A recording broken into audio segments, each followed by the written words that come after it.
Hello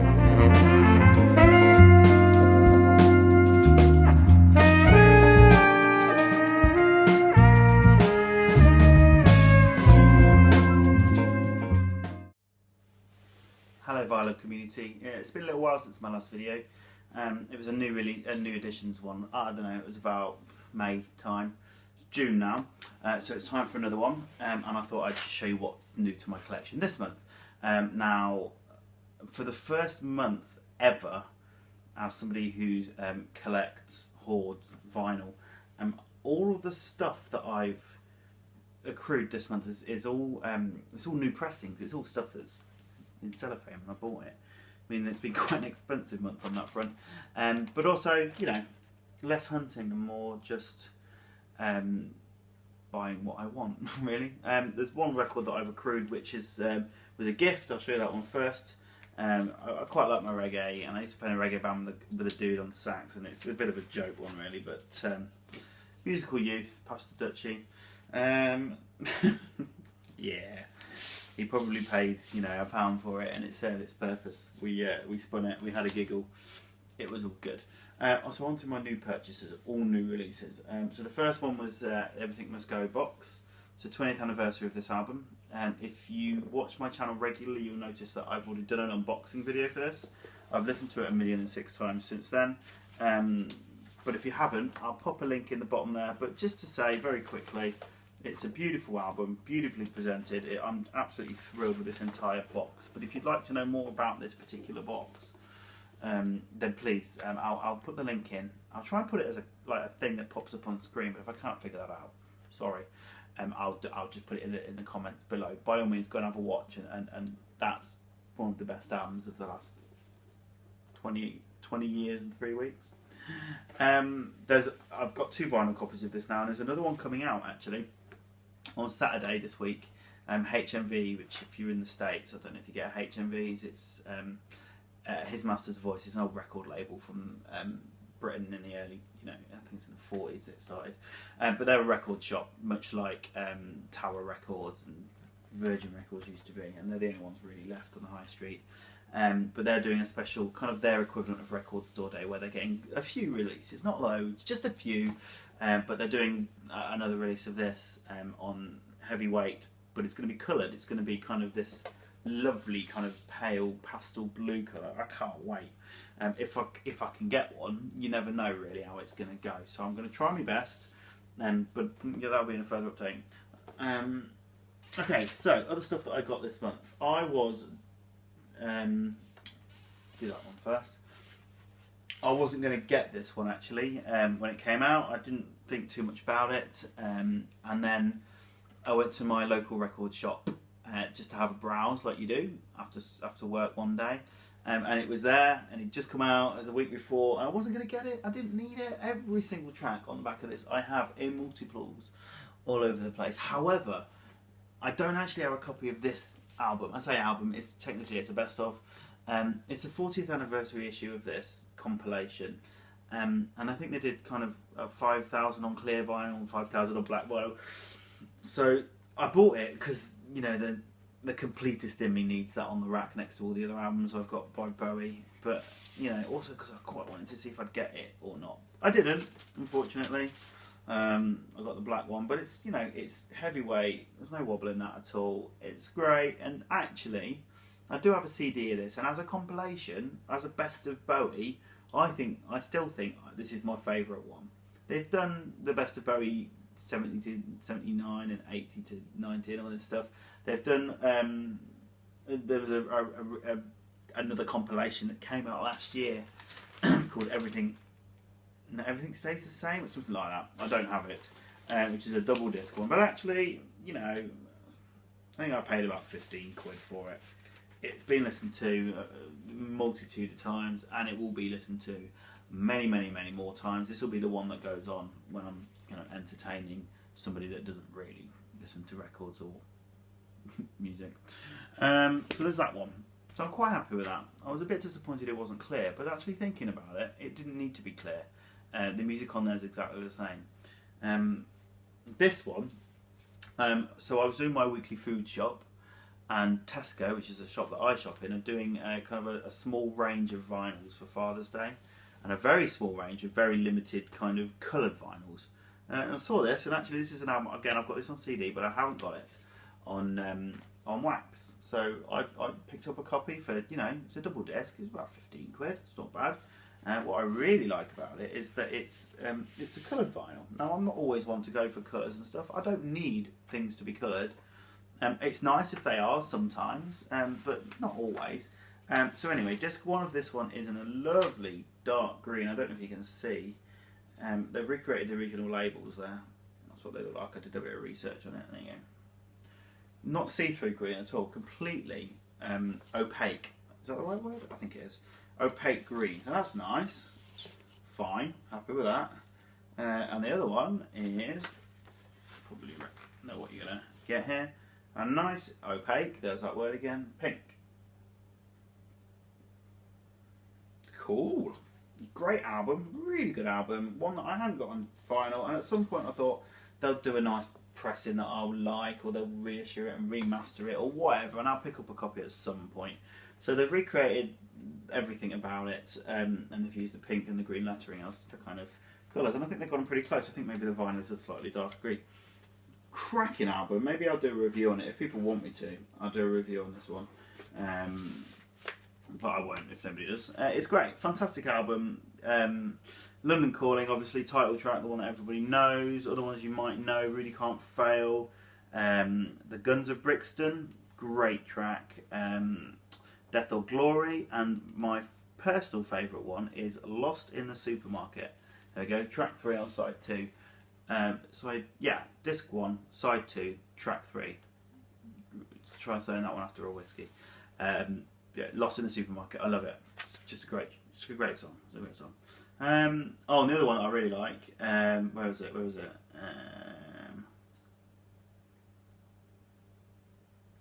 I can't find it. Where's it gone? Oh, it's gone. It's a track. It was the last song on the last side, and I can't find it. It's not Revolution Rock. It's a different song. Love the Top 4 Horsemen. Oh, not down. Revolution Rock. Spanish Bonds. Really Can't Fail. Hatful. Do you know what? I don't know where it is. It's called Train in Vain, and I'm sure it was on here. I'm absolutely sure it's on here. No, it's not that one. I love the song Train in Vain. The Manic Street Preachers are bound by that blue record that I just showed, or the blue cover that showed you a minute ago. They did it as a B-side once, but I'm sure I've heard it on here. There it is. Yeah, absolutely. Oh, that's really annoying. Train in Vain there. Last track on that side. Don't know if you can see that. You can see it there quite clearly written. 3 minutes and 12 seconds. Track 5. But on the sleeve, it just says side 4. That side just goes up to track 4. How bizarre. How really bizarre. And it's not even on here either. Not the lyric sheet doesn't contain it either. How weird.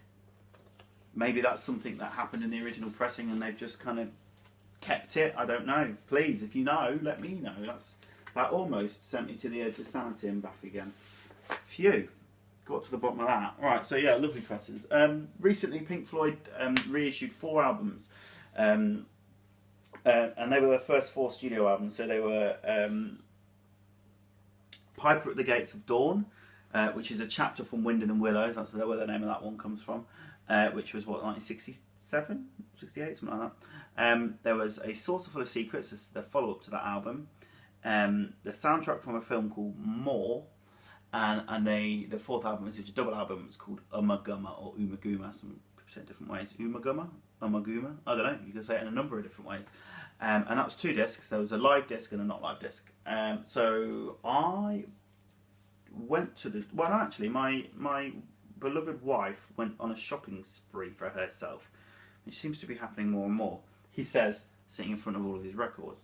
But she went on a shopping spree and she felt bad because she left me with the kids all day, which I've got no problem with. I love my kids. It was great fun. We had some wonderful fun. I think we went for a walk in the woods, took a picnic and got completely lost. But anyway, she went to the record shop and she heard me talking about these. I think I maybe even talked at her about them. and so she picked up A Saucer Full of Secrets for me. I was really chuffed with that. It was a really kind present. And this is an album that until she bought it for me, this was 2 weeks ago or so, I didn't actually own. Sorry about that.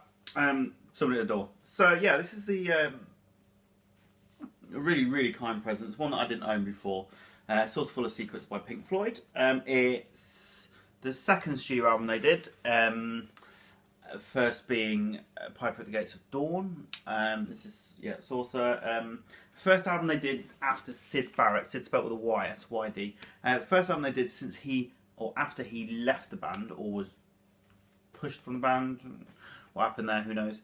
I wasn't there. I have seen various documentaries about it. Apparently one day they just didn't pick him up for practice. He was becoming increasingly difficult to work with. I'm not the fount of all knowledge on this, so please correct me if I'm wrong, which I probably am. It's nice to see that there is still one track on here, Jug Band Blues, the last track of the album, which is written completely by him. Did they put that on here so that he could collect royalties from it? Possibly. I mean, they famously did a live track. What was it? It was one off the first album. They did play it live because it was written by him. It actually gave him royalties every time it was played. So maybe because he was ousted from the band, maybe they felt a bit guilty, who knows. You could probably ask any of the remaining members and they wouldn't probably tell you. So yeah, one thing I would say about this release is it's a little more expensive than the Led Zeppelin reissues, which came out kind of over the last 2 or 3 years, of which I've got a number of them. I haven't got them all. I've got maybe 4 of them, I think. They sound great. I really enjoy listening to them. But this one, yeah, slightly more expensive, a couple of quid, maybe 5 quid more. But I have to say, it sounds amazing. I mean, genuinely, it sounds just beautiful. The depth of the mix and the mastering is just incredible. It's not AAA mastering. This is not straight from the analog source. Well, no, it is from the analog source, but there's a digital step in there somewhere. It's been digitized and it's passed through an AD converter or something. But you can't tell. I mean, it sounds just, yeah, crazy good. Amazing. Particular favourite for me is Set the Controls for the Heart of the Sun. That's my favourite track on here. There is a version of that and the live disc of Gumma, but there's 2 discs on Gumma. I don't know if I said that.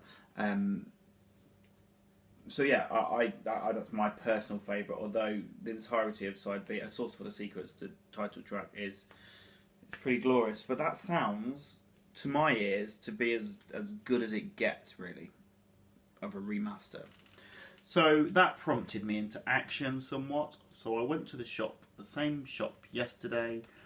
I don't usually shop in chain stores. I feel a bit bad about it, but on this occasion I did. The only one near me.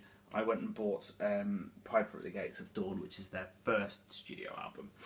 So it's part of the same remastering series. I'm not going to buy all of the remastered albums, but I'm going to buy this one, he says, holding the copy that he's bought. So there's 11 tracks. 8 of them, are credited just to Syd Barrett on his own.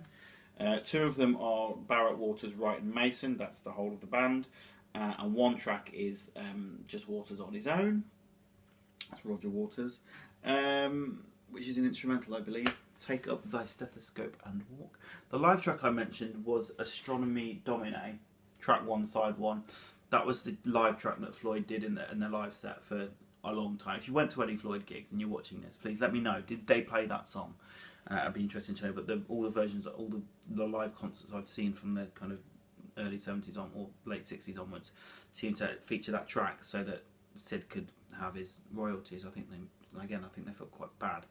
Again, this sounds phenomenally good. The Gnome is the one that you probably might know. It's not prog rock as such. It's more psychedelic rock, I'd say. So shorter tracks, not necessarily interlinked tracks. A bit mad in places. The Gnome's fantastic. The other one I really like is Flaming. That's great. I played that to some children that I teach the other day as an example of psychedelic rock, psychedelic music, and they thought it was bonkers, which had the desired effect then. It's great. I love this album. Again, the sound, the mastering quality on it is phenomenal. I've got a copy of this on CD, which sounds fine when I'm driving in the car.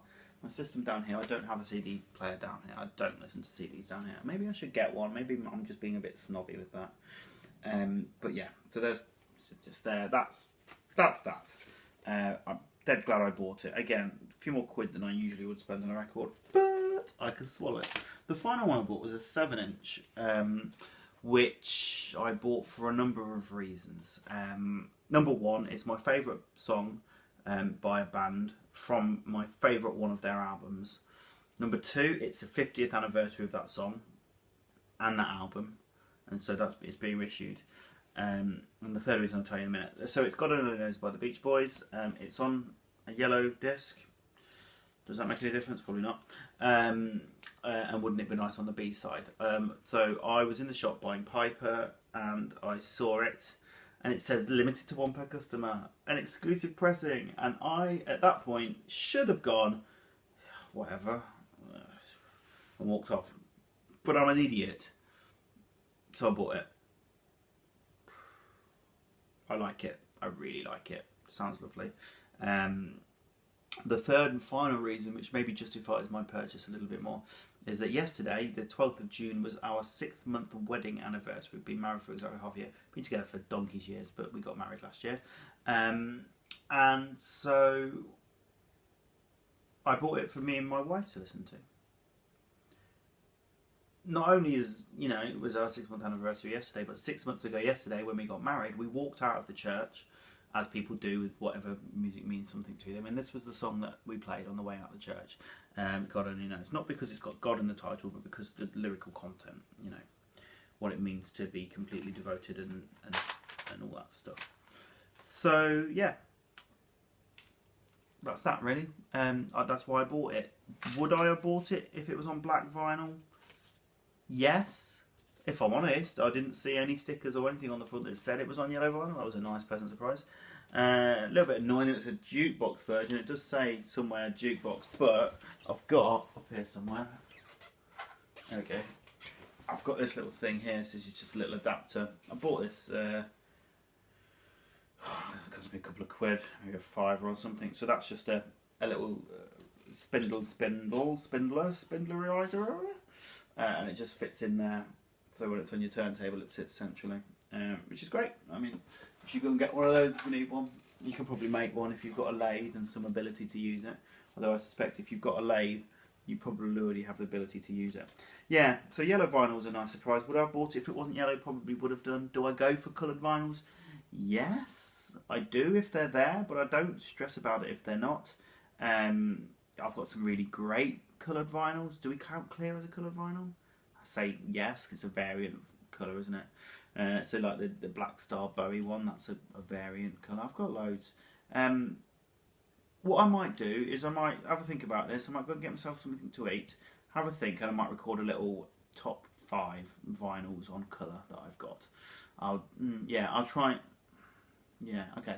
I'll try not to include any vinyls that I've already talked about in any of my videos. So if anybody does watch on repeat or see my vinyls a lot, my videos a lot.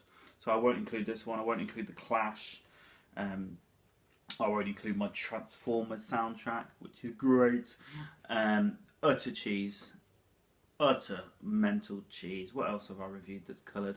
I've got a Greenleaf Scratch Perry. I think I've done a review on that before as well. By all means, go through and have a look at my videos if you want to see any more of that kind of stuff. Any requests, comments, feedback, positive, negative, please scribble it below. I'll read everything. I try to reply to everything as well.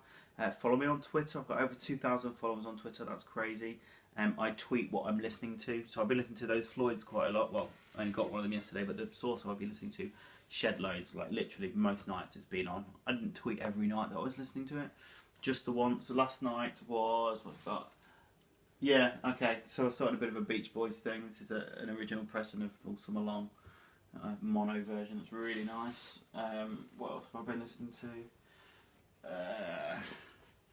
That's the Beach Boys today. You can see a theme here, maybe? I haven't tweeted that one, actually. I'll maybe tweet that one later. And the other one I was listening to is Beautiful Lies You Could Live In by Tom Rapp, Pearls Before Swine, which is kind of folky, psychedelic-y wonderfulness.